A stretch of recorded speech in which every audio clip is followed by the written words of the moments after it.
todos para que leiamos a palavra de Deus no Evangelho de João, capítulo 13, versículo 31 a 35. Evangelho de São João, capítulo 13, versículo 31 a 35.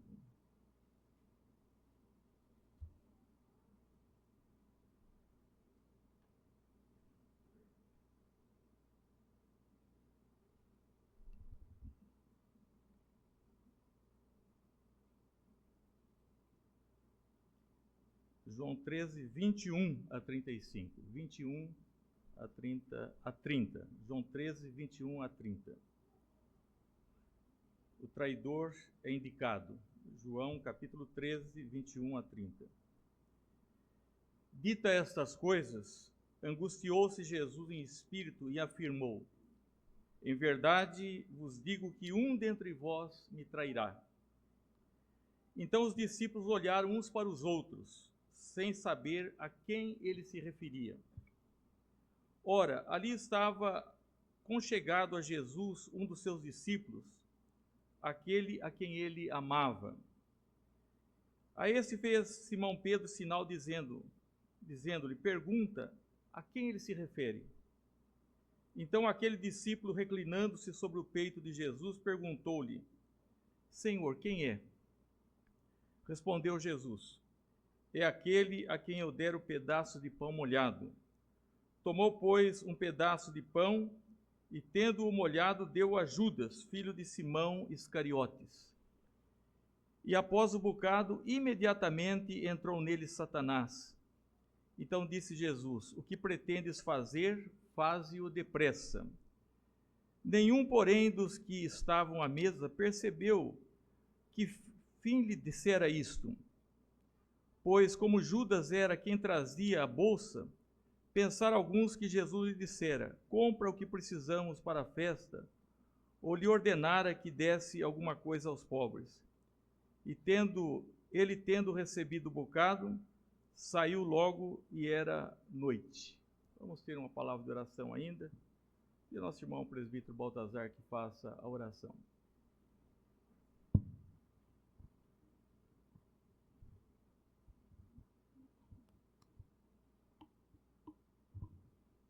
Pai querido, muito obrigado, Senhor, por mais uma vez estarmos na Tua casa, ouvindo a Tua santa palavra, Senhor. Venha nos instruir, trazer clareza à nossa mente, à nossa memória, e que possamos entender tudo aquilo que o Senhor quer falar conosco, Pai, sobre os Teus propósitos, sobre a vida que é contigo, Senhor.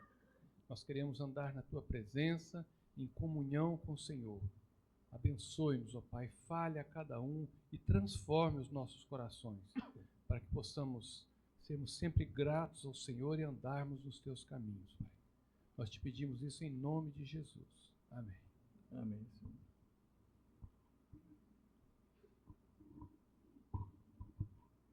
Sem dúvida, meus irmãos, a representação de Leonardo da Vinci,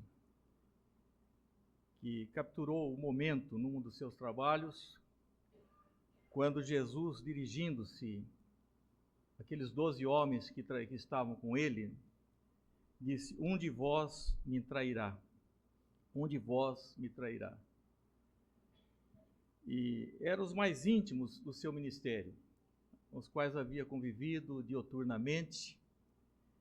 E nós podemos pensar que naquela noite, quando foi instituída a Páscoa, os sentimentos que se levantaram naquela reunião, na expressão daqueles homens, onde com certeza havia amor, medo, perplexidade, e Jesus ali no meio deles partindo o pão e dizendo, e eles disseram uns para os outros, e olhando também, olharam um para os outros e disseram para o mestre: acaso sou eu, Senhor?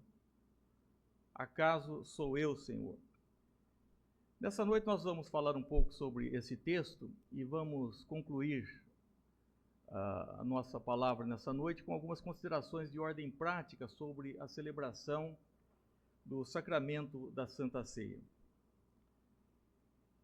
Na verdade, esse quadro de Leonardo da Vinci ele foi destruído na guerra. Felizmente, ele tinha discípulos que reproduziram novamente essa cena, que estava esse quadro lá na cidade de Milão. O nosso irmão Fázio morou na cidade de Milão, né, no passado. E é impressionante o que aconteceu entre aquelas pessoas naquela noite quando é instituída a Páscoa. Mas, na verdade, nós estamos também nessa noite reunidos em torno da mesa do Senhor, cada um de nós com as nossas peculiaridades, com as nossas necessidades, o nosso caráter, os nossos pensamentos, e com quem nós nos identificamos, quais aqueles personagens, né, que nós nos identificamos. O primeiro da lista aqui é Judas Iscariotes. Ele era um doce ator. Ele era, na verdade, um hipócrita perfeito. Ele estava num lugar bastante estratégico, tanto que outros não perceberam quando Jesus falou a João, a pedido de Pedro, a respeito dele. Ele recebeu o bocado da mão de Jesus. Ele ocupava um cargo de confiança. Nenhuma pessoa tinha a mínima desconfiança a respeito de Judas, porque ele aparentava muita lealdade e compromisso. Somente 2 pessoas sabiam ou não ignoravam o que iria acontecer naquela noite. Naturalmente, Jesus, que conhece os corações, que conhece a todos nós, e o próprio Judas, porque ele sabia que não amava o mestre, ele já havia proposto no seu coração que iria traí-lo, já era uma decisão de Judas. Então, nessa ocasião, Pedro queria saber, identificar quem era o infeliz, né, daqueles homens que procederia dessa forma. Algumas pessoas participam da Santa Ceia nas mais diferentes ocasiões, sem que a Santa Ceia tenha nenhum significado para elas. Como não tinha significado para Judas, tudo aquilo que estava acontecendo, que foi preparado com tanto carinho, com muita antecedência, Judas estava ali participando, mas aquele sacramento, aquele acontecimento, não representava nada para ele. Isso pode ocorrer, meus irmãos, porque somente cada um sabe no seu coração se ele pertence a Deus ou não pertence, e somente Deus também sabe quem realmente nós somos. E, naturalmente, eu creio que nenhum de nós, nessa noite, se identificaria com Judas, que mesmo tendo participado desse sacramento, aquilo não tinha nenhuma relevância, não tinha nenhuma importância para ele. A Santa Ceia também, para alguns, era um momento de autoexame. É triste que eles que haviam caminhado com o Mestre durante aqueles 3 anos, e muitas pessoas têm caminhado com Cristo ao longo dos anos, possam fazer uma pergunta dessa: será que sou eu que vou trair o Mestre? Eu sou fiel realmente ao meu Mestre, ao meu Senhor? Outro dia, uma pessoa fez uma pergunta aqui na escola dominical, muito importante, muito adequada para o momento. E ele disse: como que uma pessoa sente se ela é uma pessoa de Deus, eleita ou não eleita? Naturalmente, eu dei a resposta que costumo dar sobre as evidências internas e evidências externas, sendo que a evidência interna é o testemunho do Espírito Santo com o nosso espírito. Mas eu pensei mais sobre isso e eu diria o seguinte: a pessoa deve se sentir eleita quando ela odeia o pecado e ela ama a Jesus Cristo. Então, a pessoa que odeia o pecado e ama Jesus Cristo, ela é uma pessoa separada por Deus, é uma pessoa regenerada pelo Espírito Santo de Deus. O apóstolo São Pedro, que muito voluntarioso, E nesse episódio ele não deixaria passar a oportunidade de maneira alguma, né, se indagar quem era aquele que haveria de trair o mestre. Pedro nem sempre tinha firmeza de que se esperava, mas ele tinha uma convicção que ele amava o mestre, com todas as suas dificuldades. Quando ele pecou e Jesus o interpelou durante 3 vezes se ele o amava, ele disse: Senhor, tu sabes todas as coisas, tu sabes todas as coisas, tu sabes que eu te amo, tu sabes que eu te amo. Na verdade, nós percebemos que uma pessoa de Deus, no tratamento também que Jesus ele dá a Pedro e o tratamento que ele dá a Judas, o traidor. Ele diz a Judas, aliás, ele o chama de amigo, diz: amigo, né, aqui vieste. E fala: o que você tem que fazer, faz-o depressa. Se você tem isso no seu coração, se você sabe que vai me trair, então você não precisa tardar mais, você não precisa mais fazer encenações, né? Se apresentar de uma maneira hipócrita, faça, seja natural.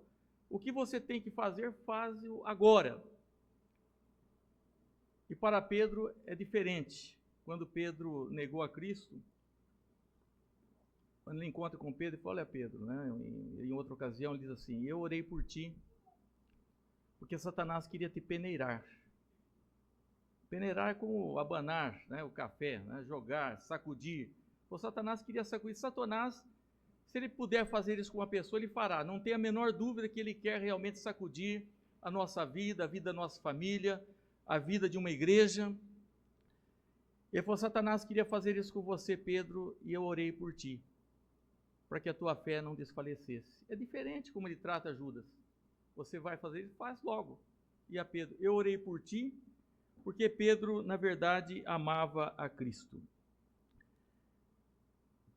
Aquele evento ali proporcionou um momento para um autoexame, porque se Pedro soubesse, ou se os demais soubessem o que Judas iria fazer, nós não podemos imaginar o que teria acontecido.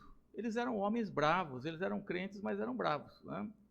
E a crente de todo tipo, a crente mais mansinho, mais vermelhinho um pouco, né? E a gente percebe que Pedro era um homem duro, né? Eles não sabiam a respeito de Judas. Mas o apóstolo São Paulo, ao invés de... Pedro reagiria com violência talvez, mas Paulo diz assim: examine-se, pois, o homem a si mesmo, e coma do pão e beba do cálice. Esse momento não é para nós ficarmos pensando quem é quem dentre nós, meus irmãos, e agirmos de uma maneira carnal, mas olharmos para a nossa própria vida, para o nosso próprio coração e procedermos um autoexame. A Santa Ceia é um momento de autoexame. Mas nós percebemos uma outra pessoa que é mencionada nesse texto, que é o discípulo a quem Jesus amava. Com certeza, João, o autor do texto, de uma forma secreta, para não ter uma autopromoção, que todo mundo gosta de auto se promover, ele diz aí o discípulo que Jesus amava.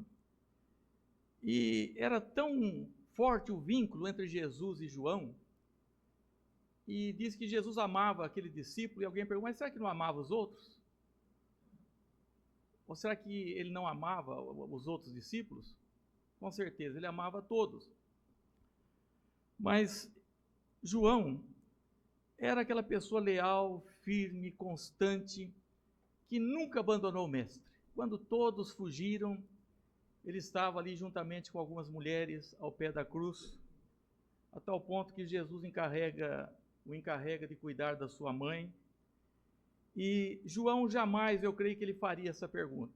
Ele estava encostado no peito do mestre, ele não ia fazer essa pergunta: acaso sou eu, Senhor? Será que sou eu?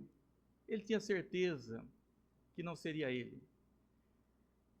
E a igreja, meus irmãos, nós precisamos de pessoas leais, firmes.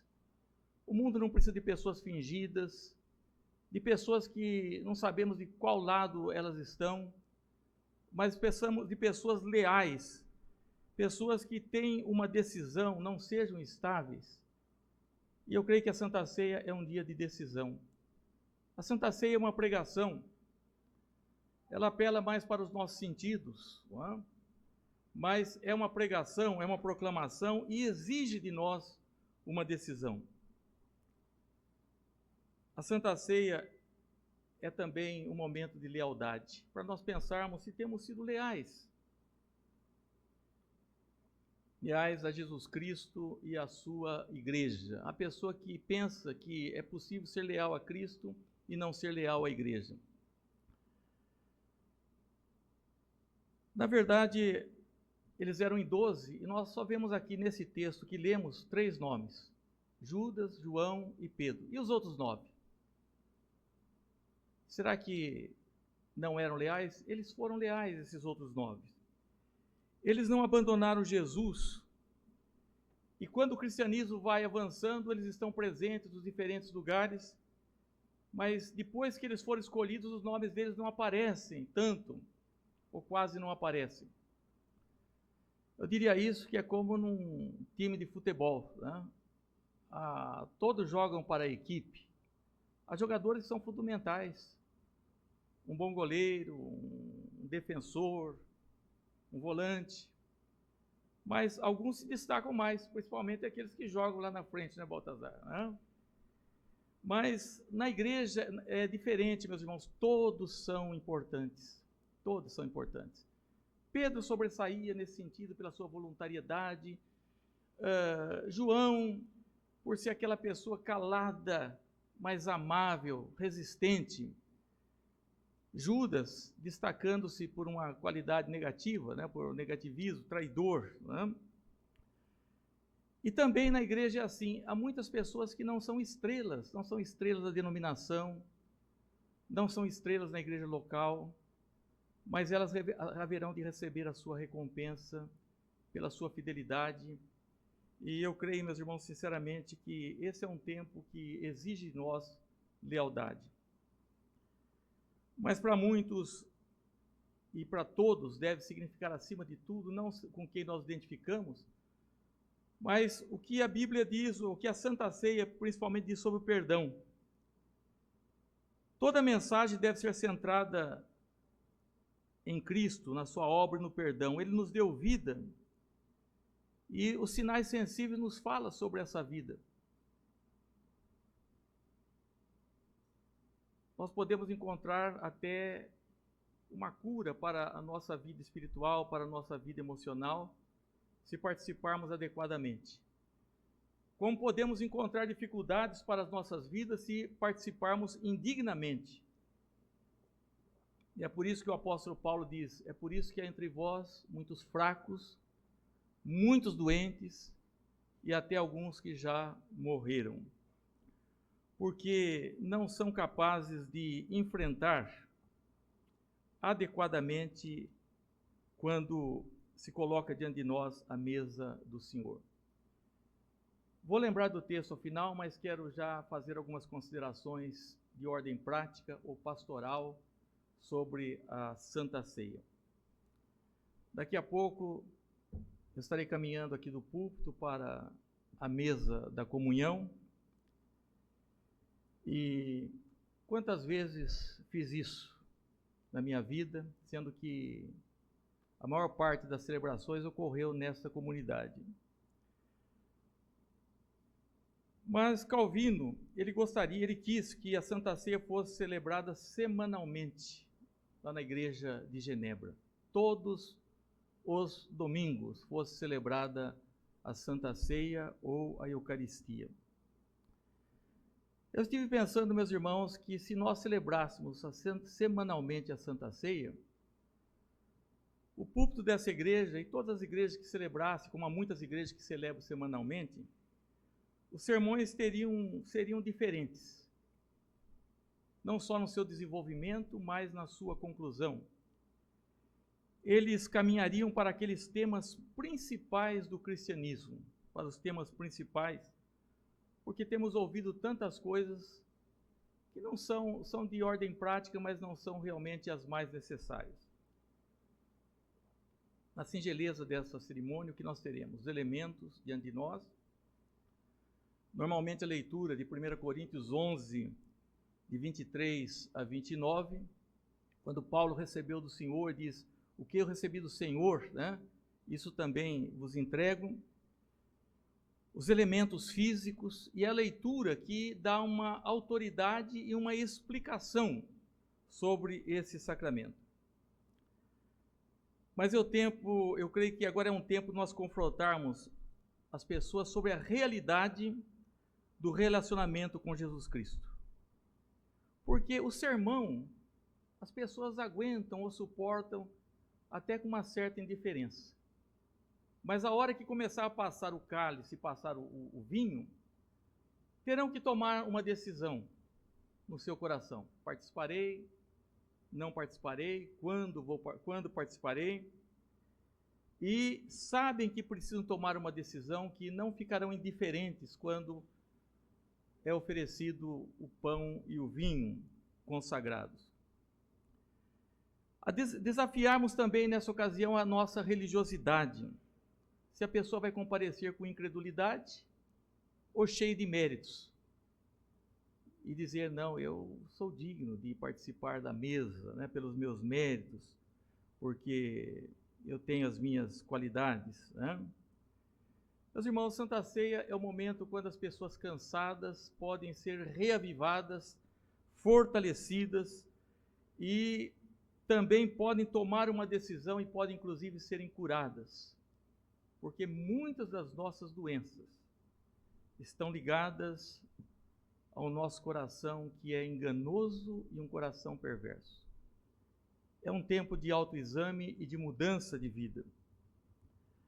É também para conectarmos a ceia aos temas da redenção, a cruz, a mensagem da cruz.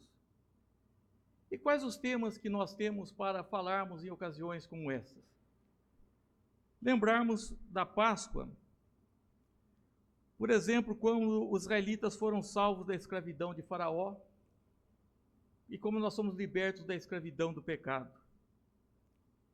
Recordar como o sangue do Cordeiro foi passado dos umbrais das portas para se evitar a morte dos primogênitos em cada casa. Muitos pais não passaram esse sangue nos umbrais das suas portas. Eles não se preocuparam e nem estão preocupados com a vida dos seus filhos. A Santa Ceia, a Páscoa no começo era realizada nos lares. E os pais tinham o dever de explicar aos seus filhos o que significava a morte daquele cordeiro, o sangue derramado. Também é uma ocasião propícia para nós falarmos sobre os dois cálices. Que dois cálices são esses?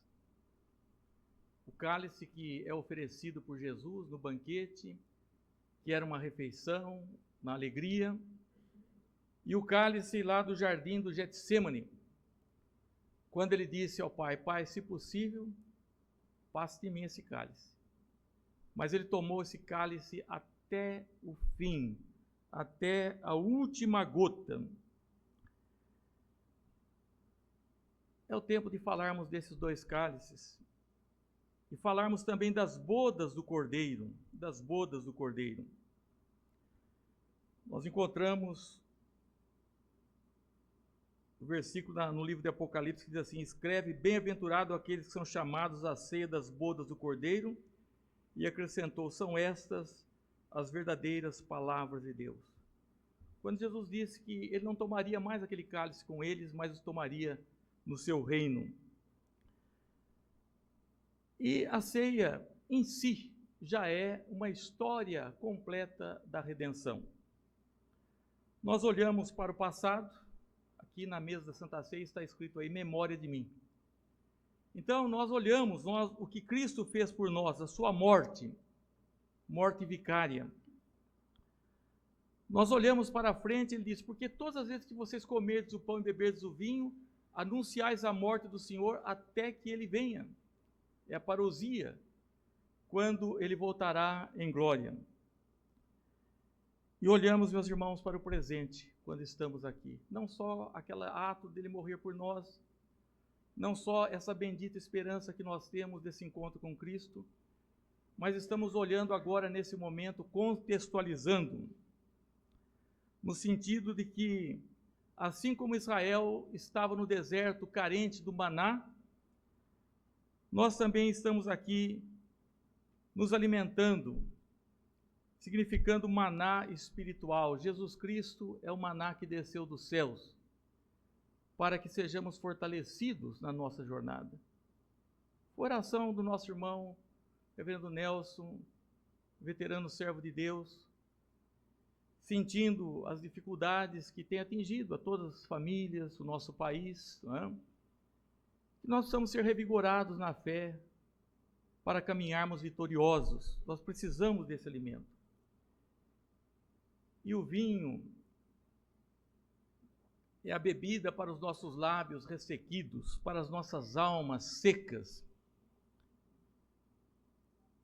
Não de uma forma líquida, como saiu daquela rocha que foi golpeada no passado, mas do próprio Cristo que foi perfurado, e dele saiu água e sangue. Nós precisamos nos alimentar de Cristo, para vencermos as batalhas, para sermos renovados e providos. Estou concluindo esse sermão, meus irmãos, porque tem algumas coisas que estão me preocupando, porque nem todas as pessoas devem participar da Santa Ceia. Nem todas as pessoas devem participar da Santa Ceia. Eu creio que o traje não é tudo, mas eu fico, às vezes, preocupado quando eu vejo algumas igrejas, pessoas de bermuda, de camiseta, de uma maneira muito informal, né? Nós acostumamos e não nos sentimos assim, que isso vai dar dignidade, a nossa dignidade vem de Cristo, mas que temos reverência, que temos uma reflexão profunda, que temos uma oração quando chegamos a esse momento, que Calvino gostaria que fosse todos os domingos. Eu creio que se fosse todos os domingos, talvez nós não teríamos tantos problemas entre nós, porque a Santa Ceia é para corrigir as desarmonias, para a confissão de pecados. E algumas pessoas não podem participar. Eu vejo alguns movimentos que convidam as pessoas, quaisquer pessoas, para vir participar, para tomar o pão e o vinho. Aliás, não são igrejas, tipicamente, são movimentos. Não é?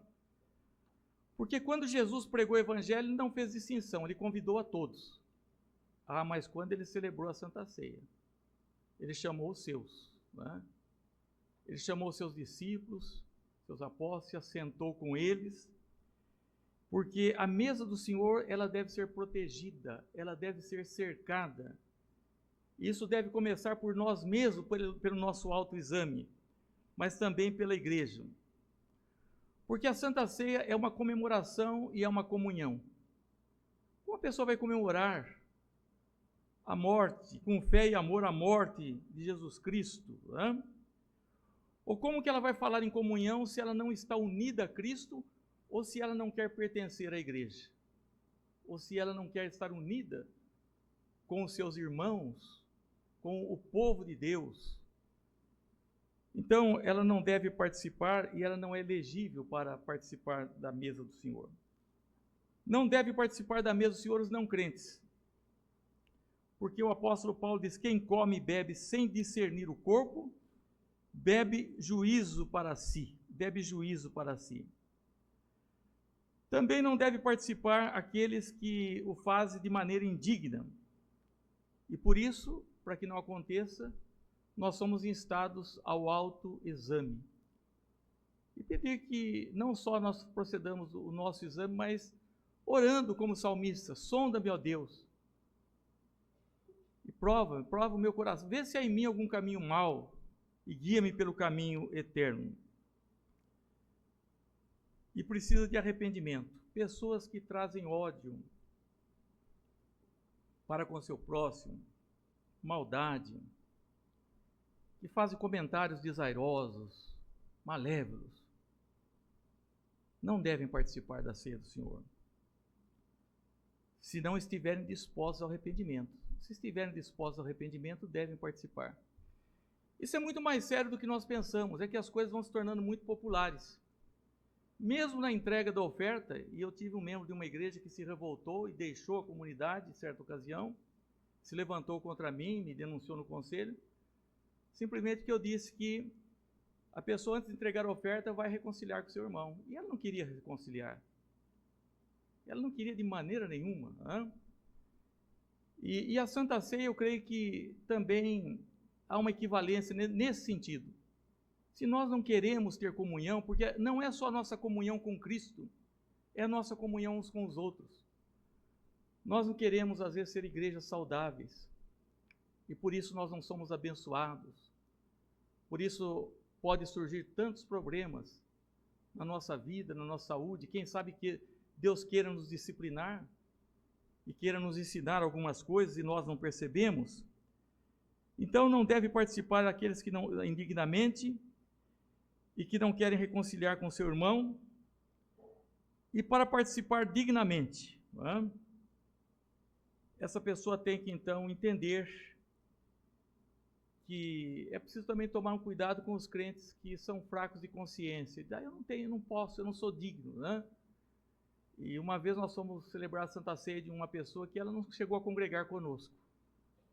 E eu creio que tenho falhado talvez em explicar algumas coisas para ela, e quando chegou o momento, era a primeira profissão de fé, ela nunca veio e nunca viria, porque ela estava já no doente terminal, mas estava lúcida.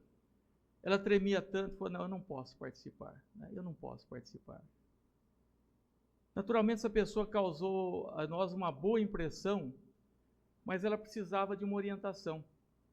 Que a ceia não é para pessoas perfeitas, senão nós não participaríamos.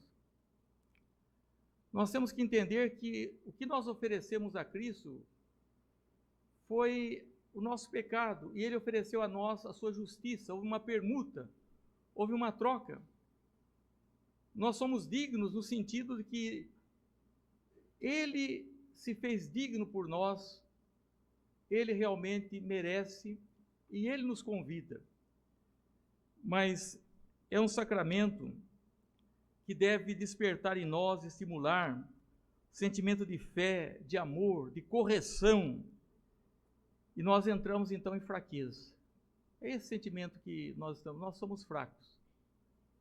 Mas nós saímos fortalecidos, porque o meu corpo e meu sangue são verdadeira comida e são verdadeira bebida. Esses sinais, realmente, nós adotamos um ponto intermédio. Nós não cremos que os sacramentos operam por si só, ex opere operato, não é? Mas não cremos apenas que eles são um símbolo. Nós cremos na presença de Cristo espiritualmente e que o sacramento é um meio de graça. E ele não pode ser uma coisa aborrecida na igreja. Hoje vai ter Santa Ceia. Não, eu creio que nossa igreja tem compreendido isso. Porque eu vejo irmãos que têm até dificuldade para vir em outros cultos, mas nesse dia eles querem vir. E é um ato comunitário. Ele não pode ser comparado à bênção dos enfermos ou à antiga extremunção. Vai levar para o enfermo, estou morrendo. Não. Geralmente é um ato que é celebrado com a igreja, um ato de comunhão. E nós temos que pensar, meus irmãos, com quem nós identificamos daqueles personagens? Com Judas Iscariotes? Ele estava lá. Muitos se juntam à igreja, nem se sabe por quê. Qual a sua motivação? Por que o fazem? Outros são realmente como João. Se pode contar. São amáveis, são fiéis, são transparentes, são leais. E é isso que se espera de nós. Isso que se espera de nós. Pedro, embora tenha tido os seus fracassos, ele, embora tenha um modelo de todos nós, mas ele era uma pessoa extraordinária. Nós não podemos falar mal de Pedro, ele amava a Cristo. Né? E aqueles 9 também, embora não apareçam, não sejam destaque, porque nós não precisamos sermos destaques nas coisas, nós temos que ser leais. Nós temos que ser sinceros, nós temos que fazer a nossa parte. Nós não temos que pensar porque alguém canta bem, porque alguém... nós podemos admirar essas pessoas, não ter inveja ou qualquer outro sentimento ruim. Mas saber que cada um de nós, se formos leais a Cristo, se formos sinceros, nós fazemos a nossa parte. E nós nos aproximamos, sim, meus irmãos, com dificuldade, num certo sentido. Mas também, ao mesmo tempo, com confiança, com intrepidez.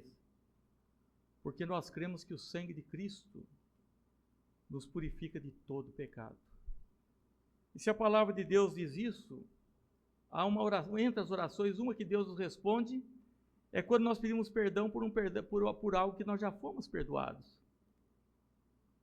Então nós devemos nos aproximar da Santa Ceia com confiança, com gratidão, sabendo o seu significado, lembrando desses temas. Eu creio que se ela fosse realizada todos os domingos, eu espero que as pessoas não iam achar que isso fosse uma coisa e acostumar, né, com a rotina, mas se pudesse usufruir, iam saber que nós seríamos mais saudáveis, que nós íamos refletir mais, que os nossos púlpitos iam pregar mensagens mais sobre o que interessa, sobre Cristo e Cristo crucificado, sobre olhar para Cristo que morreu por nós, sobre aguardarmos a sua vinda, a sua parousia, e sobre nos alimentarmos desse pão que nos fortalece e desse cálice que